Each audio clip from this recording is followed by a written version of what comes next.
জানেন কি ঘনীভূত হচ্ছে ঘূর্ণিঝড় রেমা? হ্যাঁ, একদমই ঠিক শুনেছেন। দক্ষিণ পশ্চিম বঙ্গোপসাগরে 1 থেকে 2 দিনের মধ্যেই ঘনীভূত হওয়ার কথা এই ঝড়ের। এমনই ইঙ্গিত দিচ্ছেন একাধিক আবহাওয়াবিদ। শোনা যাচ্ছে এমন ঝড় আসতে চলেছে যা আগের ঘূর্ণিঝড়গুলির থেকেও বেশি শক্তিশালী।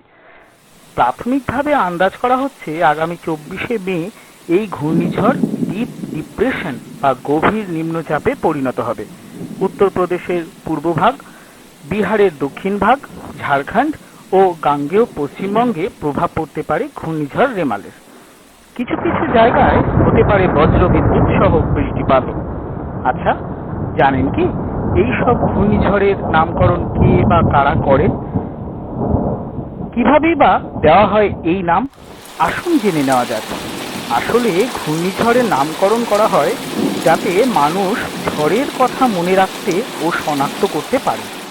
বিশ্ব আবহাওয়া সংস্থা, এশিয়ার জন্য জাতিসংঘের অর্থনৈতিক ও সামাজিক কমিশন এবং প্রশান্ত মহাসাগরীয় ঘূর্ণিঝড়ের নাম দেন। এছাড়া আঞ্চলিক বিশেষায়িত আবহাওয়া কেন্দ্র RSMC, পাশাপাশি ক্রান্তীয় ঘূর্ণিঝড় সতর্কীকরণ কেন্দ্রগুলোও ঘূর্ণিঝড়ের নাম প্রস্তুত করে।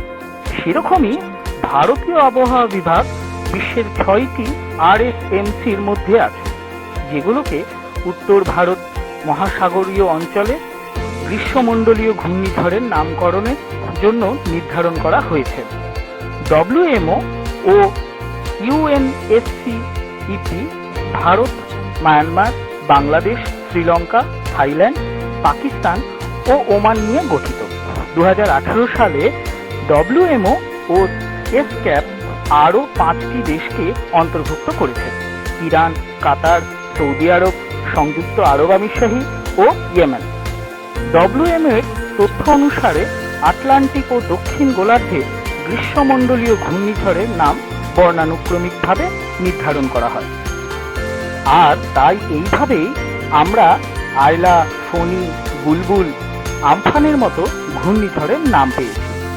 ঠিক সেরকমই এই রিমাল বা রেমাল ঝড়ের নামটি ওমানের দেওয়া। এটি একটি আরবি শব্দ। এই নামের অর্থ বালি। ঝড়ের সময় আপনারা প্রত্যেকে সতর্ক থাকুন, নিরাপদ থাকুন ও সুস্থ থাকুন। আর হ্যাঁ, এই তথ্য আপনাদের ভালো লাগলে অবশ্যই আমাদের কমেন্ট বক্সে জানাতে ভুলবেন না কিন্তু। এমন আরও ইন্টারেস্টিং ভিডিও দেখতে আজই ফলো করুন আমাদের পেজ অজানা অচেনা। আমাদের একমাত্র ইউটিউব চ্যানেল অজানা অচেনা সাবস্ক্রাইব করতে ভুলবেন না কিন্তু। অজানা অচেনা, অজানাকে জানুন, অচেনাকে চিনুন।